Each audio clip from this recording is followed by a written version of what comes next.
2011 12 சீட்டு கேட்டாரா?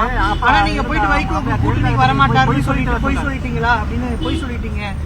மறைந்த முதலமைச்சர் சொல்லியிருக்காரு. என்ன நடந்தது?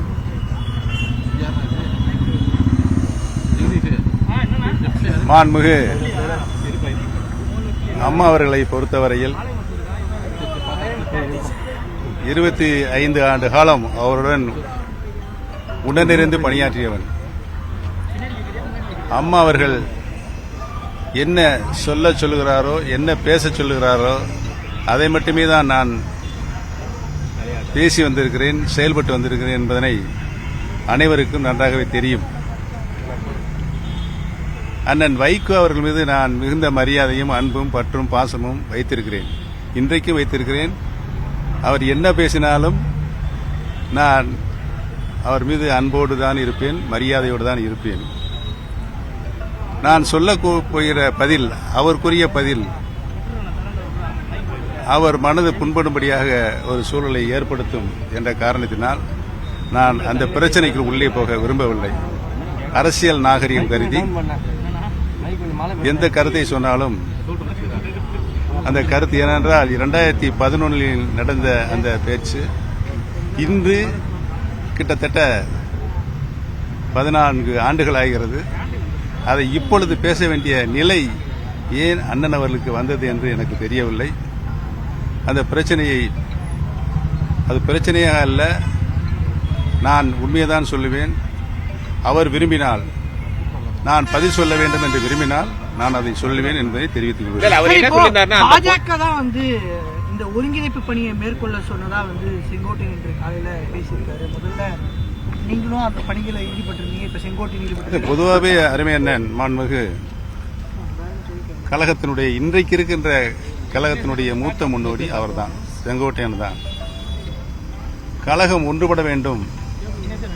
புரட்சித் தலைவர் எம்ஜிஆர் அவர்கள் இந்த இயக்கத்தை எந்த நோக்கத்திற்காக உருவாக்கினார்களோ, மாண்புமிகு அம்மா அவர்கள் அந்த நோக்கத்தை யாராலும் வெல்ல முடியாத இயக்கமாக இந்த இயக்கத்தை உருமாற்றினார்களோ, அதில் ஒரு அசைக்க முடியாத நம்பிக்கையை கொண்டவர் மாண்புமிகு அருமை அண்ணன் செங்கோட்டையன் அவர்கள்.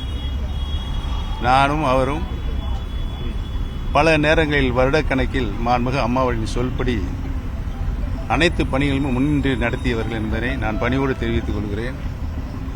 அந்த வகையில் அவரும் நானும், என்னை போன்ற கழகத்தினுடைய தலைமை கழகத்தினுடைய நிர்வாகிகள், அனைத்து இந்திய அண்ணா முன்னேற்ற இந்த மாபெரும் இயக்கம் ஒன்றுபட்டு இருக்க வேண்டும் என்ற நல்லெண்ணத்தில் செயல்பட்டுக் கொண்டிருக்கிறோம். அனைத்து இந்திய அண்ணா முன்னேற்ற கழகத்தினுடைய தொண்டர்களின் உரிமையை பாதுகாக்கின்ற குழுவாக செயல்பட்டுக் கொண்டிருக்கின்ற நாங்கள், இந்த இயக்கம் தொண்டர்களுக்காகத்தான் இதயம் டாக்டர் புரட்சி தலைவர் எம்ஜிஆர் அவர்கள் உருவாக்கினார்கள்.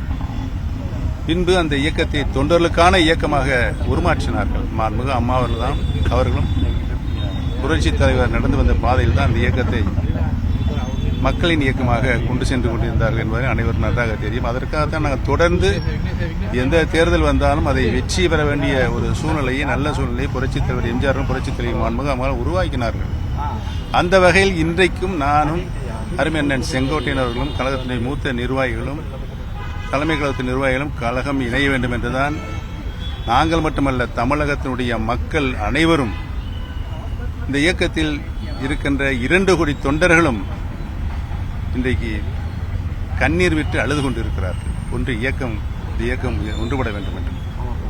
அந்த வகையில் அண்ணன் செங்கோட்டையன் எடுத்திருக்க முயற்சி வெற்றி பெறும் என்பதையும் தெரிவித்துக் கொள்கிறேன். சார், இதுல பாஜக உண்மையாவே தலையிடுதா சார்? ஒரு பக்கம் பாத்தீங்கன்னா அவங்க நேரடியா இபிஎஸ் முதலமைச்சரா ஏத்துக்கிறாங்க, இன்னொரு பக்கம் பாரதிய ஜனதா கட்சி இந்திய திருநாட்டை ஆண்டு கொண்டிருக்கின்ற கிட்டத்தட்ட 18 மாநிலங்கள் அவர்கள் முதலமைச்சராக இருக்கிறார்கள்.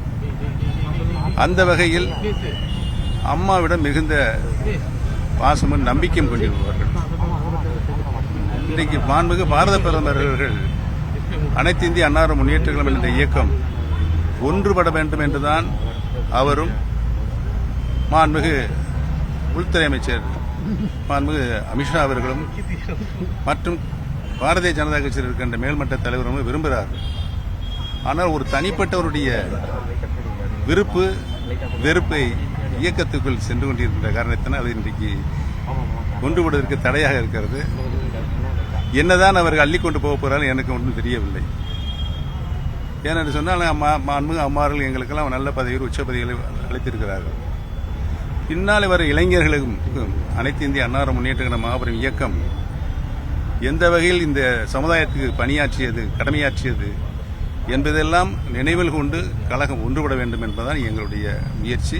உறுதியாக நாங்கள் அதில் வெற்றி பெறுவோம். கடைசி கேள்வி, கூட்டணியிலிருந்து வெளியே வந்த பிறகும் பாஜகவினுடைய மூத்த தலைவர்கள் உங்களோட பேசிட்டு இருக்காங்க. உறுதியாக பேசிக் கொண்டு இருக்கிறார்கள், நல்லெண்ணத்தோடு பேசிக் கொண்டு இருக்கிறார்கள். அவங்களும் இந்த ஒருங்கிணைப்பை விரும்புறாங்களா? உறுதியாக விரும்புகிறார்கள். ஏனென்றால் இந்த இயக்கம் மக்கள் இயக்கம். அதனால் அனைத்து இந்திய அன்னார முன்னேற்ற கழகத்தை தமிழகத்தில் இருக்கின்ற எதிர்க்கட்சியாக இருக்கிற இன்றைக்கு ஆண்டு கொண்டிருக்கின்றதை தவிர பாக்கி அனைத்து கட்சிகளும் விரும்புகின்ற இயக்கமாக இந்த இயக்கம் இருந்திருக்கிறது. பணியில் இருக்கக்கூடிய ஓபிஎஸ் சோறு அடிச்ச மாதிரி இல்ல நாங்கள் உங்களுக்கு தெரியும், சட்ட போராட்டம் நடத்தி கொண்டிருக்கோம். இந்த நீதிமன்றங்கள் முன்னால் நான் தெரிஞ்சிருக்கேன். எங்களுடைய தலைவர் விட்ட சட்ட விதி, அந்த சட்ட விதிப்படித்தான் கழகம் நடைபெற வேண்டும் என்று நாங்கள் உறுதியாக இருக்கிறோம். மற்ற விதியெல்லாம் மாற்றிக்கொள்ளலாம் அல்லது ரத்து செய்யலாம், காலத்திற்கு மாற்றிக்கொள்ளாமல் இருக்கிறது. ஆனால் ஒரே ஒரு விதியை மட்டும் மாற்றக்கூடாது என்று மாண்புமிகு புரட்சித் தலைவர் அவர்கள் வரையறுத்து சொல்லியிருக்கிறார். கழகத்தினுடைய பொதுச் செயலாளர் பதவியை அனைத்து இந்திய அன்னார முன்னேற்ற கழகத்தினுடைய அடிப்படை தொண்டர்கள் தான் தங்களுடைய வாக்குரிமையின் மூலம் தேர்தல் மூலமாக தேர்வு செய்யப்பட வேண்டும் என்ற விதி இருக்கிறது. மற்ற விதிகளெல்லாம் திருத்திக் கொள்ளலாம், ரத்து செய்யலாம். ஆனால் இந்த ஒரே ஒரு விதியை மட்டும் எந்த நேரத்திலும் திருத்தம் செய்யவோ ரத்து செய்யக்கூடாது என்று இருக்கிற விதியை மாற்றி 10 மாவட்ட செயலாளர்கள் முன்மொழிய வேண்டும், 10 மாவட்ட செயலாளர் வழிமொழிய வேண்டும், பொதுச் செயலாளராக போட்டியிடுவர் 5 வருடம் தலைமை கழகத்தினுடைய நிர்வாகியாக இருக்க வேண்டும் என்று விதியை மாற்றி இருக்கிறார்கள். அப்ப அடிப்படை புரட்சி தலைவர் எம்ஜிஆர் அவர்கள் கட்சியினுடைய அடிப்படை தொண்டனுக்கு தந்த உச்சபட்ச உரிமை, அந்த உரிமையை இன்றைக்கு பறித்திருக்கிறார்கள். பறிக்கப்பட்ட உரிமையை மீட்கின்ற குழுவாகத்தான் நாங்கள் இன்றைக்கு செயல்பட்டுக் கொண்டிருக்கோம். இது குறித்த 6 வழக்குகள் பல்வேறு நிலையில் பல்வேறு நீதிமன்றங்களில் சென்று கடைசியாக உச்சநீதிமன்றத்திற்கு சென்ற பொழுது இந்த 6 வழக்குகளும் மீண்டும் சென்னை உயர்நீதிமன்றத்தினுடைய சிவில் கோர்ட்டில் விசாரிக்கப்பட வேண்டும். இதற்கு முன்னால் எந்த தீர்ப்பு வந்தாலும் அது பைண்டிங் ஆகாது. சிவில் கோர்ட்டில், உயர்நீதிமன்றத்தினுடைய சிவில் கோர்ட்டில் சொல்லப்படுகின்ற தீர்ப்பு தான் ஃபைனல் தீர்ப்பாக அமையும் என்று உச்சநீதிமன்றம் வழிகாட்டுதல் இருக்கிறது. அந்த வழிகாட்டுதலின்படி இன்றைக்கு நாங்கள் அந்த வழக்கையும் நாங்கள் நடத்தி கொண்டிருக்கிறோம். தொண்டர்களுக்காக எனக்கு தான் பதவி வேணும், என் கூட இருப்பவருக்கு தான் பொதுச் செயலாளர் வேண்டும், என் கூட இருப்பது தான் முதலமைச்சராக, நான் உட்பட யாரும் எந்த பதவியும் கேட்கவில்லை. தொண்டர்களின் உரிமையை, பறிக்கப்பட்ட உரிமையை, தொண்டர்களின் உரிமையை காக்கின்ற குழுவாகத்தான் நாங்கள் செயல்பட்டுக் கொண்டிருக்கிறோம். எந்த காலத்திலும் அவர் கொள்கைக்காக தன் நிலையை உயர்த்திக் கொண்டிருப்பவர். எந்த காலத்திலும் திரு வைத்திலிங்கம் அவர்கள் அனைத்து இந்திய அன்னார முன்னேற்ற கழகத்தில் இன்றைக்கு நாங்கள் சட்ட போராட்டம் நடத்தி கொண்டிருக்கின்றோமோ அந்த இயக்கத்தான் இணை ஒருங்கிணைப்பாக இருக்கிறார். எந்த காலத்திலும் அவர் எந்த இயக்கத்திற்கும் போக மாட்டார் என்பதை நான் உறுதியாக சொல்கிறேன்.